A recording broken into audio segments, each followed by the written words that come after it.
आज हम लोग समाधिपाद के 21वें नंबर के सूत्र से पढ़ेंगे।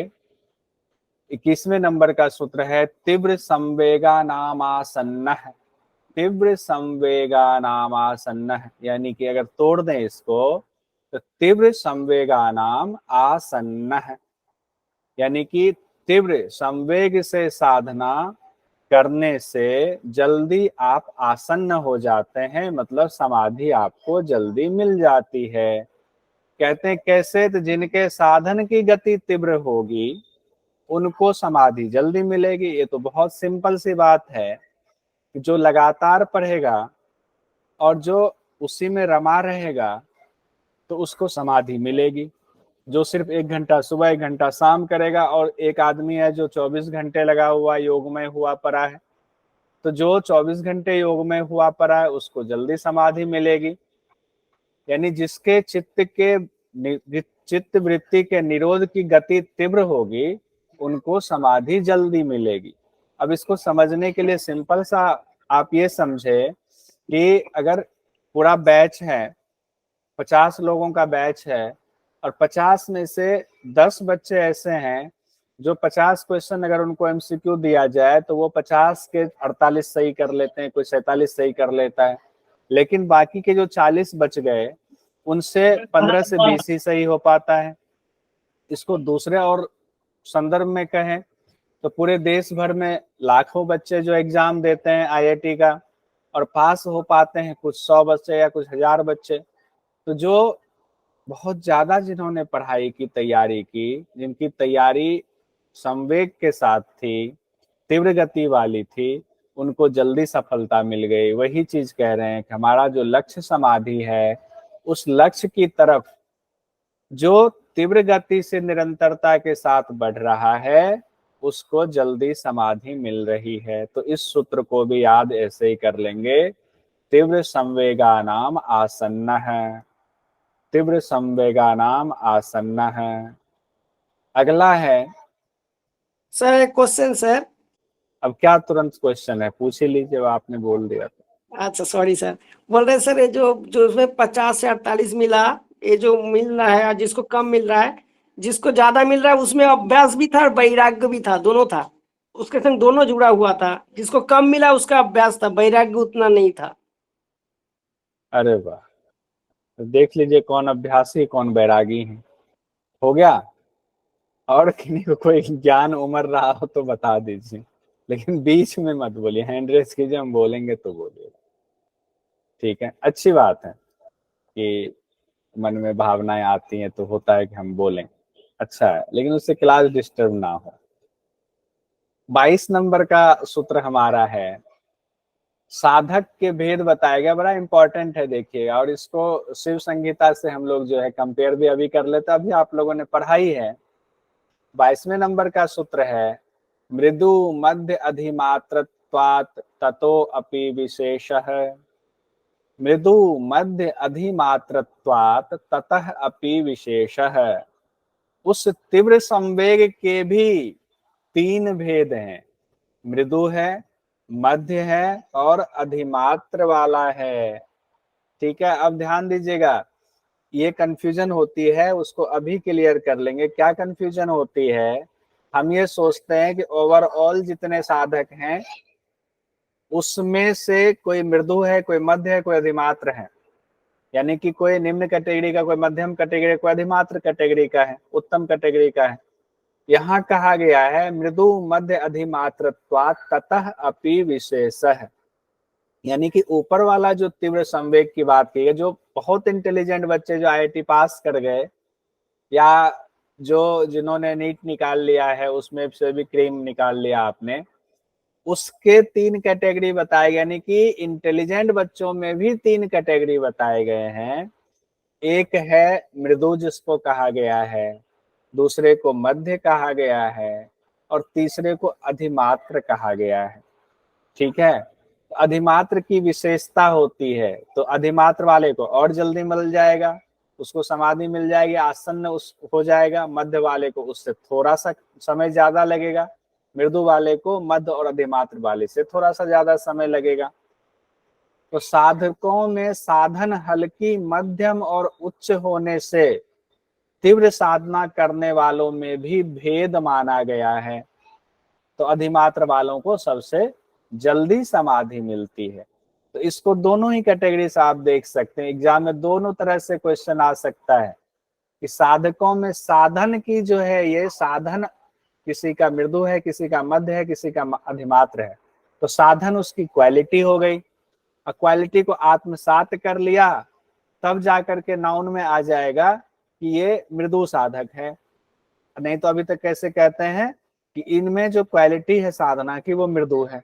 तो दोनों हो गया, या तो मृदु साधक या उसके साधन की कैटेगरी मृदु हुई। तो समझने समझने की बात है। तो शिव संहिता में जो है उसमें क्या कहा गया है, उसमें मृदु, मध्य, अधिमात्र और एक और दिया गया अधिमात्र तम। तो बस यहां से थोड़ा सा ध्यान रखेंगे कि पातंजल योग दर्शन में मृदु, मध्य, अधिमात्र है, शिव संहिता में अधिमात्रतम भी एक और दिया हुआ, 4 है वहां। समाधि मिलने के और क्या उपाय हैं कहा गया है। अब देखिए ईश्वर वाला, सांख्य दर्शन में ईश्वर को लेकर के मौन है सांख्य दर्शन, लेकिन योग दर्शन ईश्वर को लेकर के मुखर है। ईश्वर की अच्छे से इन्होंने व्याख्या कर दी, खूब बढ़िया से कर दिया हुआ है। क्या कहा हुआ है, कहते समाधि मिलने के और क्या उपाय हैं। कहते हैं ईश्वर प्रणिधानद्वा, ईश्वर प्रणिधानात वा, यानी ईश्वर प्रणिधान से भी शीघ्र समाधि लाभ होता है। अच्छा, समाधि मिलने के और क्या उपाय हैं, इससे पहले समाधि मिलने के कोई उपाय हम लोगों ने पढ़ा है क्या अभी इसी समाधि पाद में कुछ पढ़ा है? अभ्यास वैराग्य। अभ्यास वैराग्य। अभ्यास वैराग्य। अच्छा, अभ्यास वैराग्य था, चलिए अच्छा है, बहुत बढ़िया। तो ये जब हम रिपीट कर लेते हैं तो पीछे वाला भी हमें धीरे धीरे याद होना चाहिए कि अभ्यास वैराग्य तो था, लेकिन उसके बाद और भी कहा गया है समाधि मिलने के और क्या उपाय हैं। हालांकि अभ्यास वैराग्य ऐसा है जो सब में घुसा हुआ है, सब में सन्निहित है। तो ईश्वर प्रणिधानाद्वा, कि ईश्वर प्रणिधान से भी शीघ्र समाधि का लाभ होता है। तो ये क्या है, निर्बीज समाधि की सिद्धि शीघ्र हो जाती है, ऐसा व्याख्याकारों का कहना है। ईश्वर प्रणिधान से निर्बीज समाधि की सिद्धि जल्दी हो जाती है। क्या हुआ ईश्वर प्रणिधान, हालांकि बाद में भी ईश्वर प्रणिधान हम पढ़ेंगे। कहते हैं मन कर्म वचन हर तरह से अपने हर कर्म को ईश्वर को समर्पित करना, यही ईश्वर प्रणिधान है। यानी आपके एक एक श्वास के साथ ईश्वर जो है, इस अपना जो एक कर्म हमारा श्वास लेना भी है, ये भी ईश्वर को समर्पित है। मेरा कुछ भी नहीं, तेरा सब कुछ तुझको अर्पण, यही ईश्वर प्रणिधान। जैसे अभी अगर ईश्वर प्रणिधान की बात करें, अगर मैं क्लास ले रहा हूं तो मैं ये सोच कर लूं कि मैं ये अपने लिए नहीं ले रहा हूं, मैं ये अमित जी के लिए नहीं ले रहा हूं, शालिनी जी के लिए क्लास नहीं ले रहा हूं, मैं ये ईश्वर के लिए क्लास ले रहा हूं, और ईश्वर सामने बैठे, ईश्वर को ही हम बात कर रहे हैं, अपनी बात रख रहे हैं। सोचिए कितने आनंदित हो जाएंगे आप, कितना आनंद आएगा हर एक काम में। अगर आप इसकी कोशिश करें, 24 घंटा अगर नहीं होता, अभ्यास करना पड़े, एक काम कोई करें, उस 24 दिन भर अगर आप 50 काम करते, एक काम में भी अगर आपका ये भाव आ गया कि हम वो काम ईश्वर के लिए कर रहे हैं, तो वो जो आपकी एनर्जी होगी, वो एनर्जी फिर दूसरे काम की तरफ आपको प्रेरित करेगी कि उस काम को भी ईश्वर को समर्पित कर दें, क्योंकि उसका आनंद ही इतना आएगा। ठीक है, तो हर काम ईश्वर को समर्पित करेंगे। अब ईश्वर प्रणिधान का पूरा कंप्लीट कर लेते हैं, फिर सवाल लेंगे, जरूर लेंगे सवाल। तो अब है ईश्वर कौन है। हम ईश्वर प्रणिधान की हमने बात सुनी, तो ईश्वर है कौन, उनका स्वरूप क्या है। अब ये मन में आता है, जिज्ञासा आती है, अभी तक हम ईश्वर के बारे में नहीं जानते। हम लोग जानते हैं हमारे तो इतने देवी देवता हैं, ईश्वर कौन है। हम तो बहुत सारों की पूजा करते हैं, इनकी भी करते हैं, इन बहुत सारे हैं, जितने देवी देवता हैं सबकी पूजा करें, तो ईश्वर कौन है।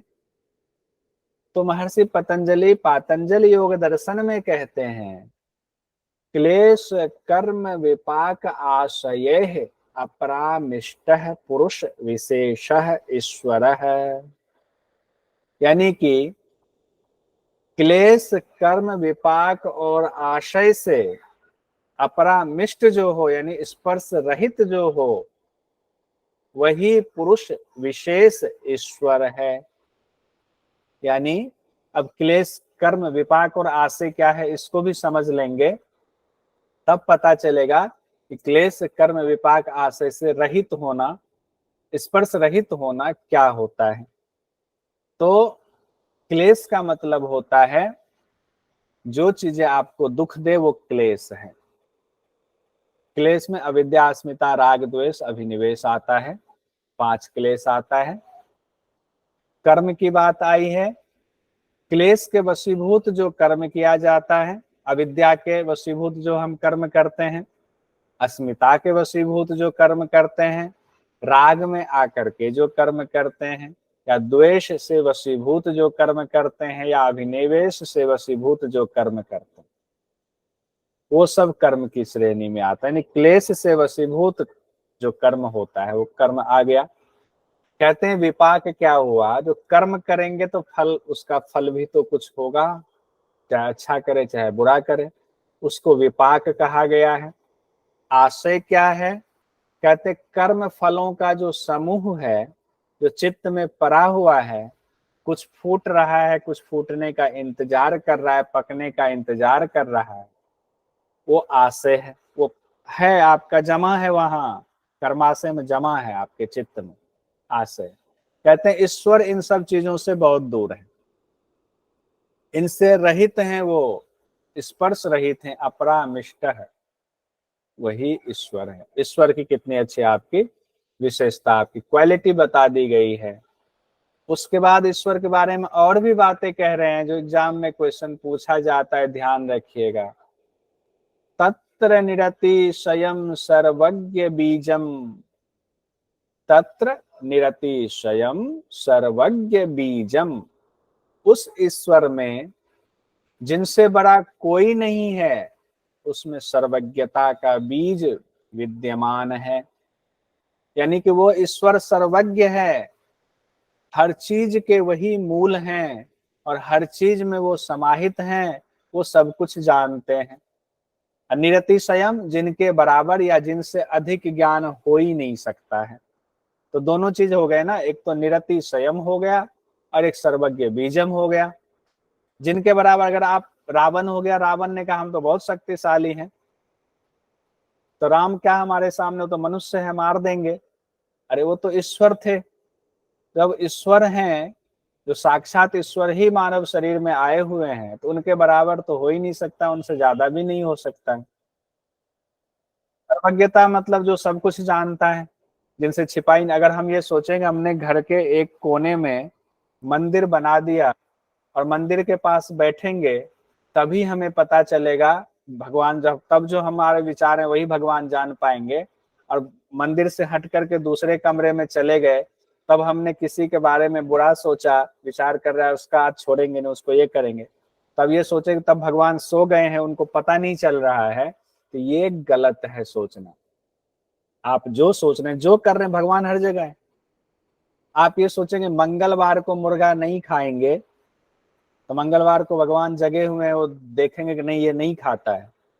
अब बुधवार को खा लेंगे तो भगवान को पता नहीं चलेगा। ये मूर्खता है हमारी। अरे खाना है तो जिस दिन खाओ, फिर क्या फर्क पड़ता है। तो 2022 में इससे संबंधित सवाल पूछा गया था। तत्र निरतिशयम् सर्वज्ञ बीजम, कि उनके बराबर कोई नहीं है, उनसे ज्यादा ज्ञान किसी को नहीं हो सकता है, और सर्वज्ञता का बीज है, वो सब कुछ जानते हैं। 26 नंबर के सूत्र में आते हैं, पूर्वेशामपि गुरु कालेन अनवच्छेदात। तोड़ दें, पूर्वेशाम अपि गुरु कालेन अनवच्छेदात। यानी कि वो ईश्वर पूर्वजों के भी गुरु हैं और काल से बंधे हुए नहीं हैं। कालेन अनवच्छेदात, काल का कोई असर उन पे नहीं है, भूत वर्तमान भविष्य का।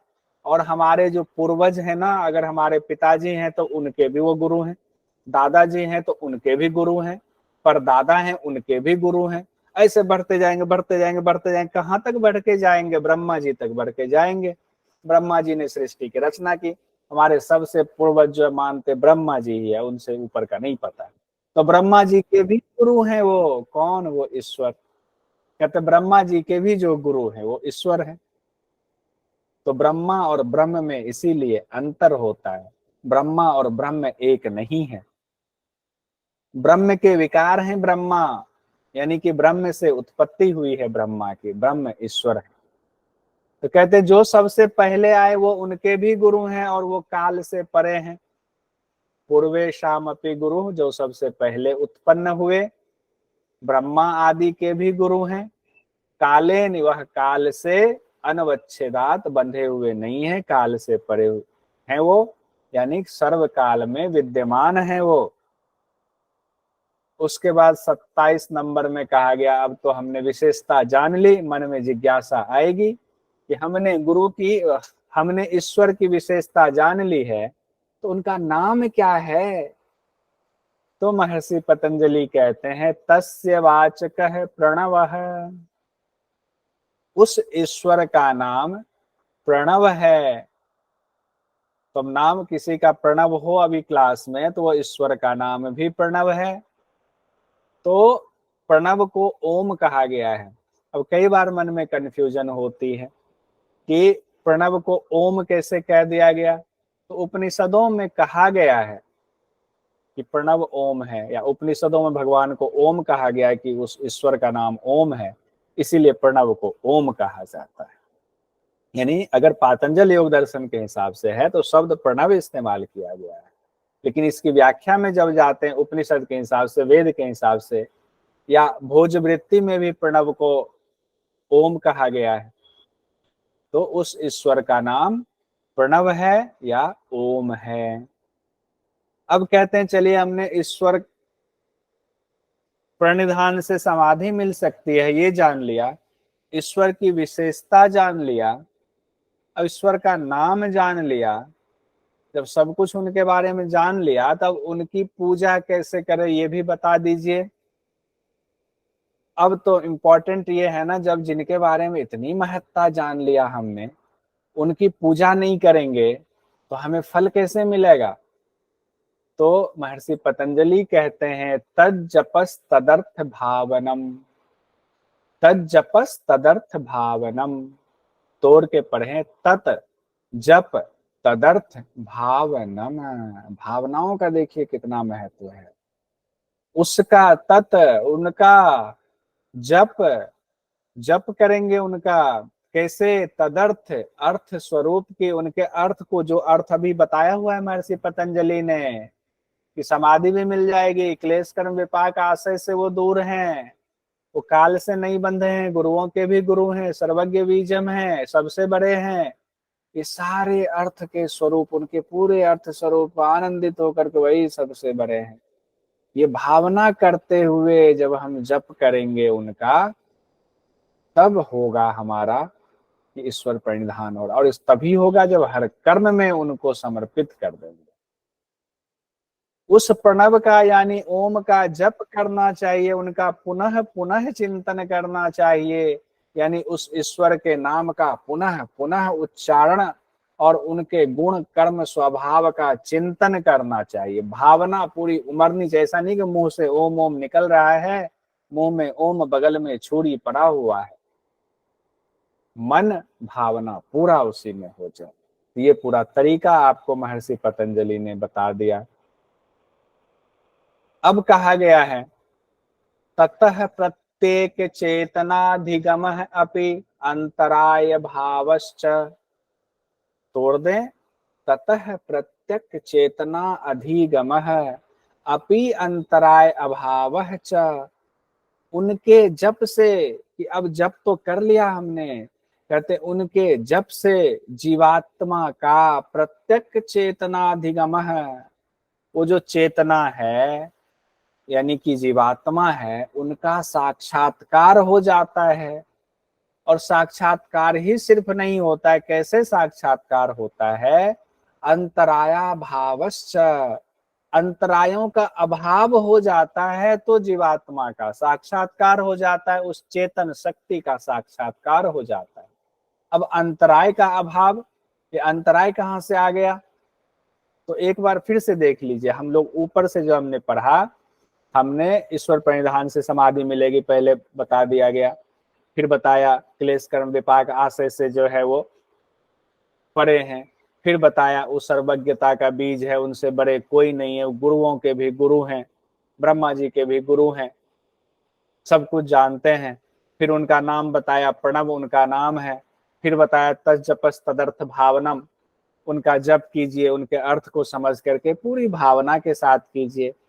तब अब जो ऊपर बताया समाधि मिलेगी, तो समाधि डायरेक्ट तो नहीं मिलेगी, एक ही दिन में तो आप सब नहीं कर लेंगे, तो स्टेज बाय स्टेप अभ्यास आपका चलेगा। तो क्या क्या होगा?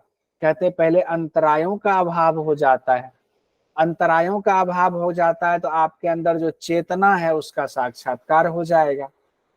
यहां तक कोई दिक्कत नहीं। तो अब ये अंतराय को देख लेते हैं। अंतराय मतलब इसको कहा गया विघ्न, कहा गया विक्षेप होता है अंतराय। तो यहाँ पर 29 नंबर के सूत्र में दो चीजें आई, अंतराय का अभाव, आत्मा का प्रत्यक्ष। ठीक है, अब इसको अंतराय को हम बाद में देखेंगे। कई लोगों ने हैंड रेज किया हुआ और बड़ी कसमसा रहे हैं कि जल्दी से मौका मिल जाए हम पूछें सवाल। तो अब सवाल पूछ लीजिए, उसके बाद आगे बढ़ेंगे। सर पहला प्रश्न है सर, आप जो ये पीपीटी बनाए ना, ये व्याख्यान बहुत हमको अच्छा लगा है, इसको चारों पादों का भेज दीजिएगा तो हम जल्दी से आसान हो जाएगा याद करने में, कि इतना अच्छा व्याख्यान हमको नहीं मिला है अभी तक। अच्छा, ओके, धन्यवाद, प्रणाम। धन्यवाद, बहुत अच्छा। अगर आ जाए, ईश्वर प्रणिधान किया है, 29वें नंबर में कहा गया है आत्मा का प्रत्यक्ष होगा, अंतरायों का अभाव होगा। अमित जी ने कहा अंतराय जो है वो विघ्न है, योग मार्ग में बाधा है। तो वो कितने बाधा बताए गए हैं ये भी है, और इससे संबंधित सवाल भी पूछा जाता है। विक्षेप या अंतराय एक ही है, ध्यान रखेंगे, ये 9 है। कितने हैं? अंतराय 9 हैं। और एक विक्षेप सहभुवा भी है, तो ध्यान रखें, विक्षेप और विक्षेप सहभुवा, विक्षेप को ही अंतराय कहा गया है और सहभुवा अलग है। तो ये जो 9 विक्षेप हैं या 9 अंतराय हैं, नाम में कंफ्यूज नहीं होंगे। 30वें नंबर के सूत्र में इसकी चर्चा महर्षि पतंजलि कर रहे हैं। कहते हैं व्याधिस्त्यान संशय प्रमाद आलस्य अविरति भ्रांति दर्शन अलब्ध भूमिकत्व अनवस्थितत्वानि चित्त विक्षेपास्ते अंतरायाः। ठीक है, व्याधि हो गया, स्त्यान हो गया, संशय हो गया, प्रमाद हो गया, आलस्य हो गया, अविरति, भ्रांति दर्शन, अलब्ध भूमिकत्व, अनवस्थितत्वानि, ये जो है चित्त को विक्षेप करने वाला, विक्षेप मतलब क्या है? चित्त को परेशान करने वाला, उसको चंचल कर देने वाला, ये अंतराय है 9। 3-3 करके याद कर लीजिए, व्याधि स्त्यान संशय प्रमाद आलस अविरति, ऐसे करके याद 3-3 का बंच बना लीजिए। व्याधि स्त्यान संशय प्रमाद आलस अविरति भ्रांति दर्शन अलब्ध भूमिकत्व अनवस्थितत्वानि।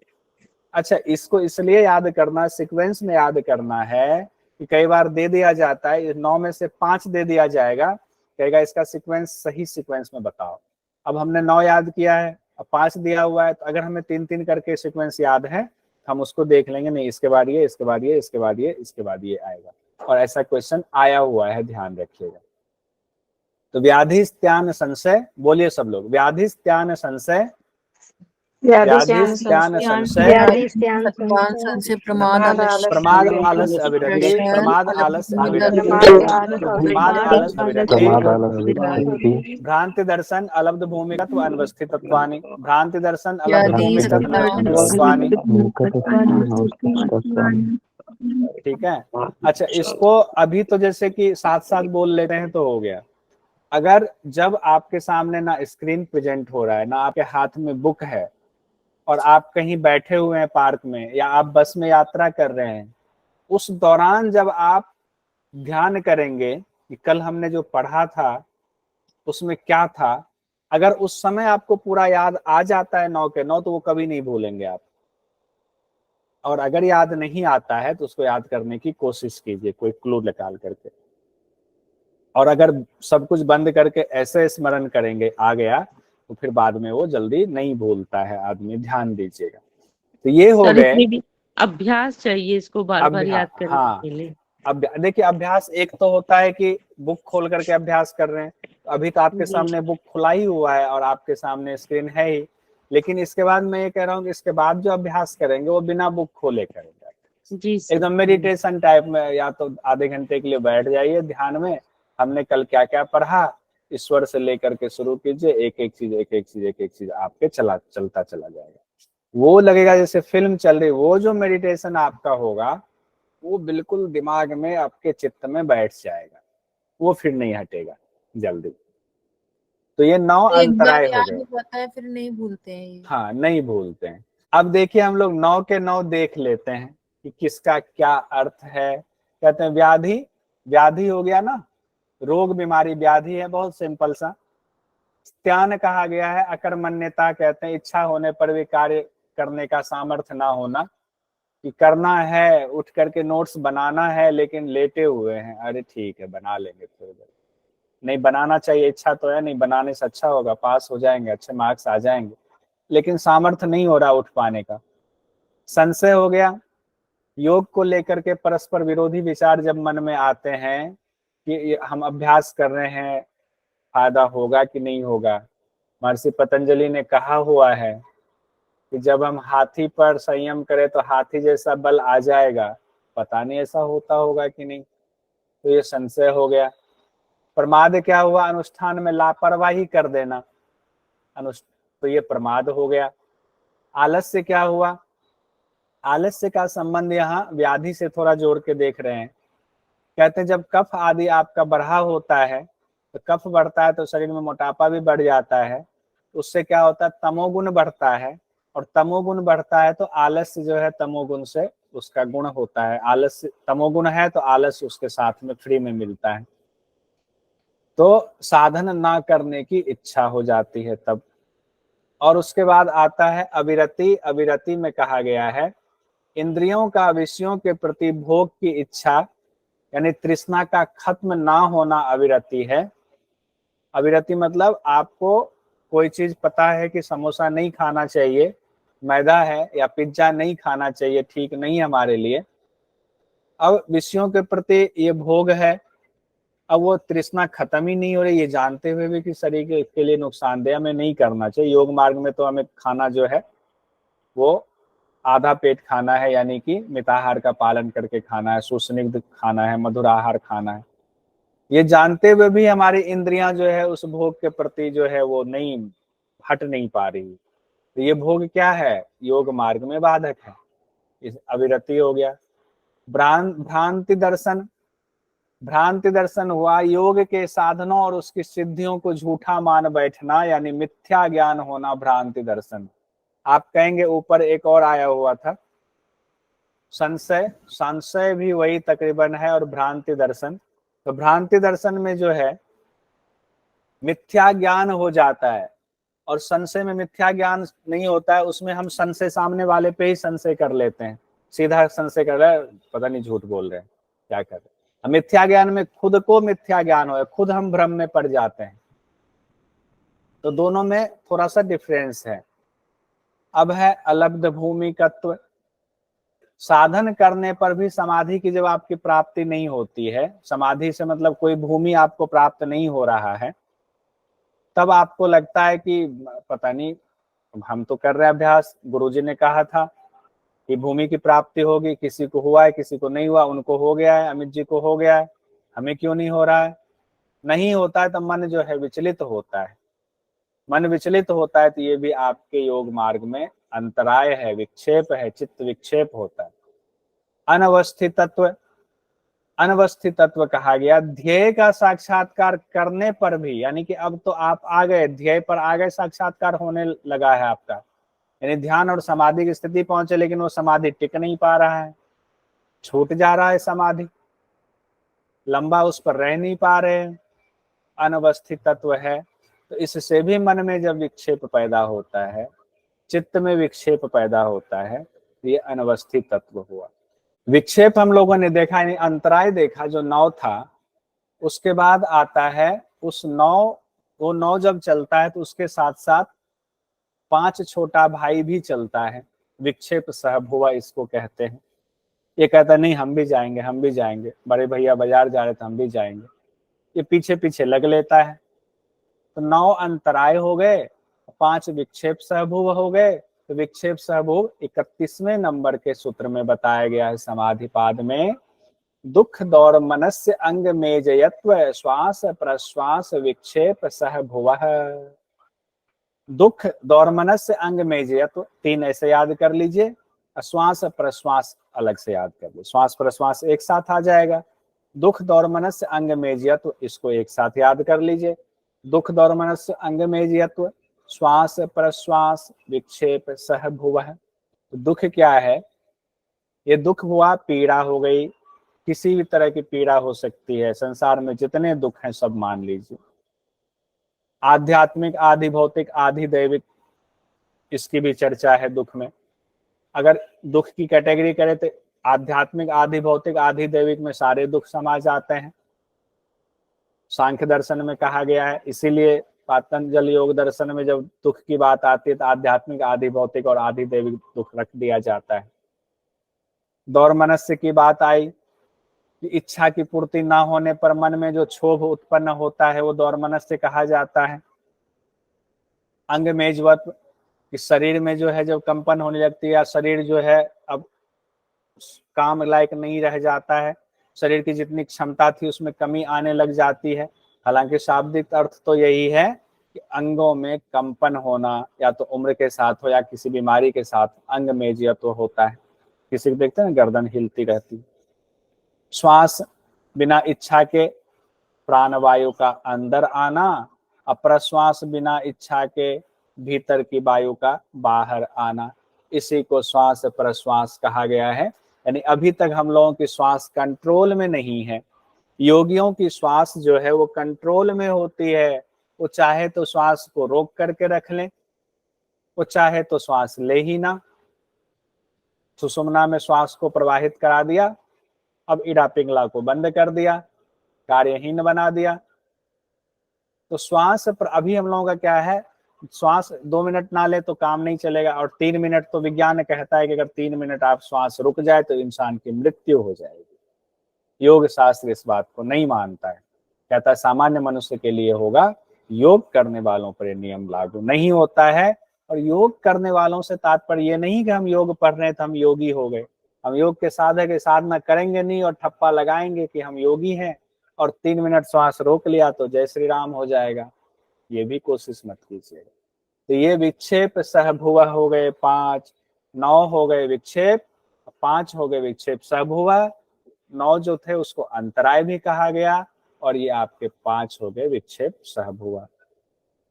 अब कहते हैं विक्षेप और सहभुवा को दूर करने के लिए और क्या करें।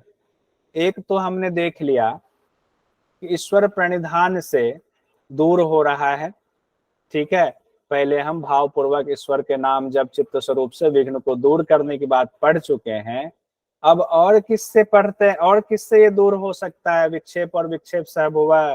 तो कहते हैं अंतराय और विक्षेप सहभुव को दूर करने के लिए एक तत्व का अभ्यास करना चाहिए। ये दूसरा उपाय बता दिया। तत्व प्रतिषेधार्थम एक तत्वाभ्यास है, ये कई बार क्वेश्चन आया हुआ है यूजीसी नेट में।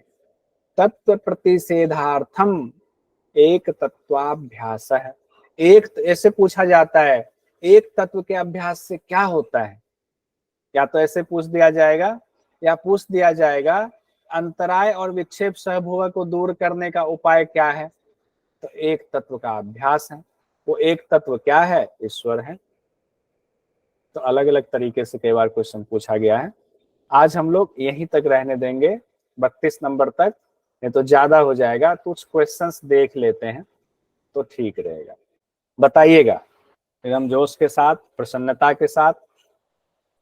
ईश्वर परिधान की बात हो रही है तो ईश्वर परिधान को मन में बिठाते हुए, तीव्र गति से साधन करने वालों को जल्द मिलती है, सिर्फ आसन में सिद्धि प्राणायाम में सिद्धि, शिव प्रत्याहार में सिद्धि, समाधि में सिद्धि।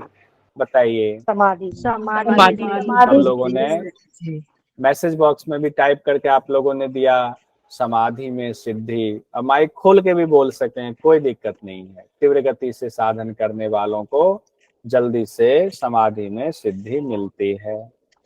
अब है पातंजल योग दर्शन के मुताबिक साधन की गति तीव्र हो तो क्या होता है? समाधि जल्दी मिल जाती है, समाधि मिलती है। हाँ? समाधि जल्दी मिल जाती है। समाधि जल्दी मिल जाती है।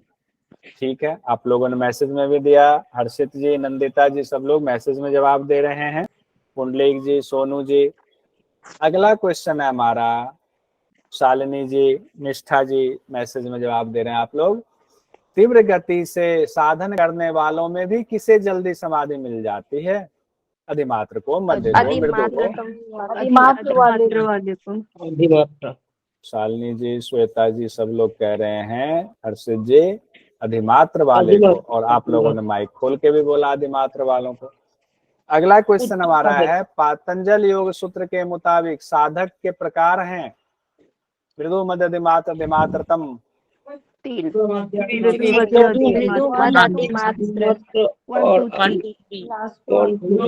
3 सब लोग कह रहे हैं 1 2 3।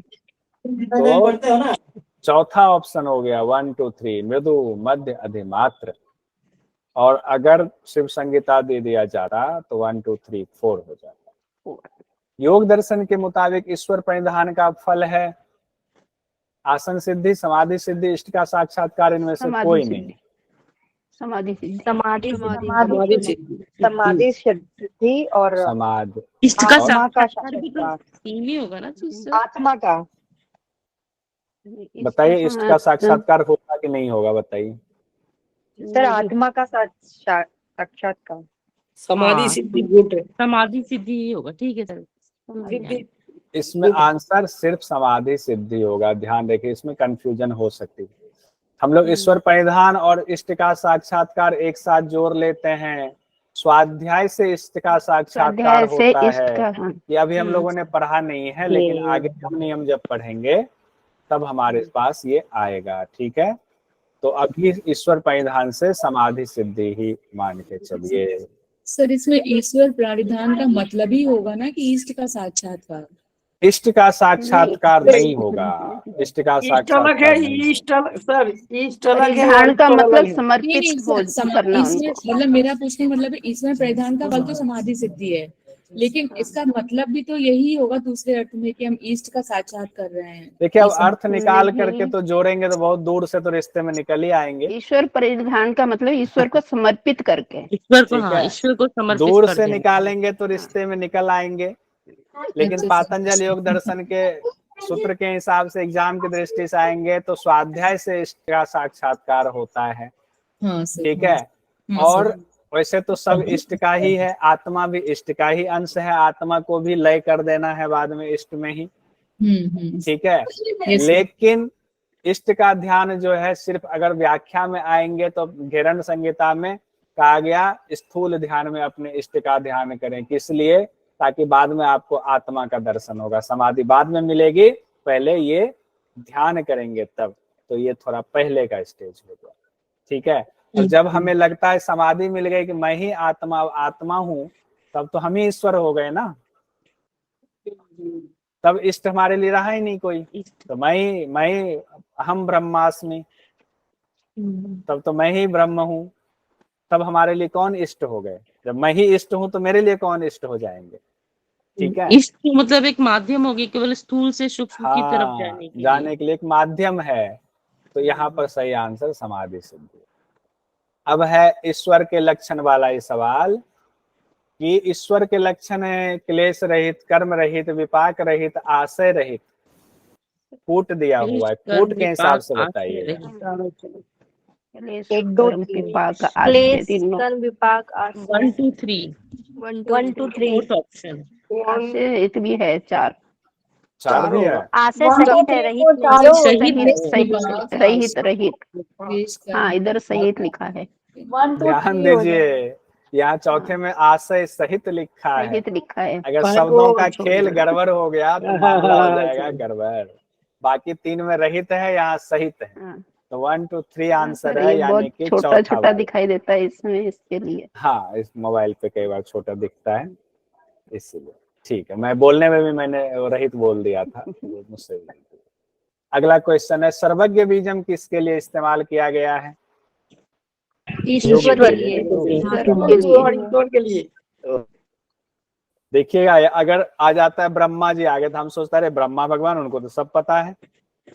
लेकिन ब्रह्मा भगवान को ये नहीं पता है कि उनकी उत्पत्ति क्यों और किस लिए हुई है। और वो इसलिए जो है वो अपने जो है वो कमल के जो नाल था, उस नाल में वो अंदर समाधि लगाए हुए जाते रहे। उनको अपना पता ही नहीं चल रहा था हमें उत्पन्न करने वाले कौन है। जब जाते जाते थक गए, नहीं पता लगा पाए, तो फिर से ऊपर आ गए कमल पे। तब ध्यान में बैठ गए कि पता तो लगे। तब ब्रह्म ने कहा कि मैंने उत्पन्न किया है तुमको, तुम जो है सृष्टि की रचना करो।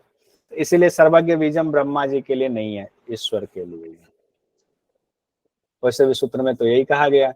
अब आते हैं सर्वज्ञता का बीज किनके लिए कहा गया। ये देखिए, इस तरह से क्वेश्चन पूछा गया तो उसमें उन्होंने महर्षि पतंजलि का नाम दे दिया, महर्षि नमन का दे दिया।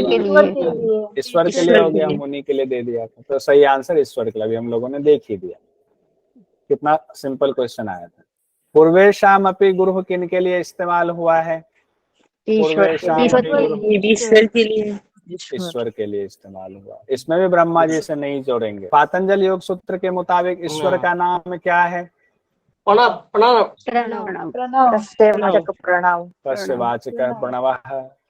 प्रणव है। ब्रह्मा, ईश्वर और इंद्र नहीं होंगे, प्रणव ही होंगे सही अप्रोप्रिएट आंसर। यानी ओमकार। ओमकार। इन अंतरायों को क्रमबद्ध करें। संशय, प्रमाद, व्याधि, स्थान, व्याधि, स्थान, संशय, प्रमाद, आलस्य, अविरति, भ्रांति, दर्शन, अलब्ध, भूमिकत्व, अनवस्थितत्वानि। तो कौन सा ऑप्शन सही होगा? कूट वाला कौन सा? फोर्थ 3 वाला। अच्छा, 3 होगा। 3 व्याधि, स्थान, संशय। देख लीजिए फोर्थ 3 वाला सर, है। फोर्थ है सर। फोर्थ होगा। से प्रमाद, आलस्य, अविरति, ठीक है, जो लोग कह रहे थे 3 वो भी पूरा पढ़ने के बाद उनका भी मन बदल गया कि नहीं चलो चौथे नंबर पे चले जाते हैं। तो उन्होंने पाला बदल लिया, पार्टी बदल ली, उन्होंने चले गए चौथे नंबर पे। लास्ट 2 में अंतर है इसीलिए। अब जो है पक्ष विपक्ष एक हो गया। अब समाधि लग गई सब लोगों की 4 नंबर पे। ठीक है, चौथे नंबर पे समाधि लग गई, तो उसको अब समाधि लग गई तो उसको काट नहीं सकते हैं, तो चौथा आंसर सही। ईश्वर के नाम जाप और स्वरूप के चिंतन से क्या होता है? विघ्नों का अभाव, आत्मदर्शन। 4 ऑप्शन है, देखिए कौन से ऑप्शन में जाएंगे। पार्टी बदल तो नहीं लेंगे। पहला ही है सर। सबकी समाधि एक पे ही लग रही है ना? ये आत्मदर्शन और विघ्नों का अभाव। आत्मदर्शन, विघ्नों का अभाव। तो ये यहाँ तक हमारा जो है क्वेश्चन बड़ा अच्छा क्वेश्चन था, बढ़िया से हो गया। अब हम लोग यहाँ यहीं तक रहने देते हैं। सर एक क्वेश्चन है। हाँ बताइए ना। एक तत्व अभ्यास को थोड़ा एक्सप्लेन कर दीजिए सर। एक तत्व अभ्यास जो है ना, साधारण भाषा में वो ओम ही है। और एक तत्व का दूसरी जगह व्याख्या में कहा गया, आत्मा का संधान करते जाइए। एक तत्व आत्मा ही है, ईश्वर ही है, उन्हीं का अभ्यास करते जाइए।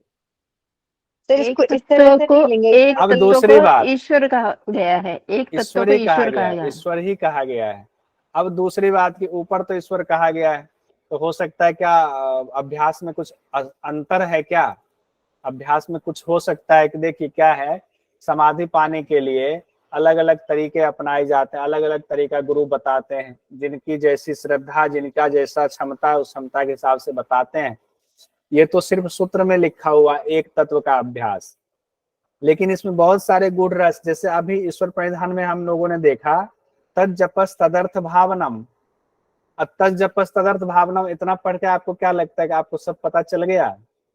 वो तो सिर्फ उतना कहा गया है, उसके पीछे अगर एक ही सूत्र को पकड़ा जाए तो पूरा आपको हो सकता है गुरु उस पे इतनी लंबी व्याख्या देंगे और इतना अच्छा उसका व्यवहारिक तौर पर उसको क्रिया में उतारने के लिए जो अभ्यास बताएंगे उसी में आपका पूरा जीवन खप जाए और तब जाके आपको समाधि मिल जाए उस एक सूत्र से ही। उसी तरीके से एक तत्व का अभ्यास का तरीका स्टेप बाय स्टेप गुरु जब बताएंगे तो बहुत लंबा खिंच सकता है, आपके अभ्यास करने में हो सकता है कि पूरा जीवन भी कम पड़ जाए एक तत्व के अभ्यास में। एक तत्व जो है वो ईश्वर ही है, सिंपल सी बात।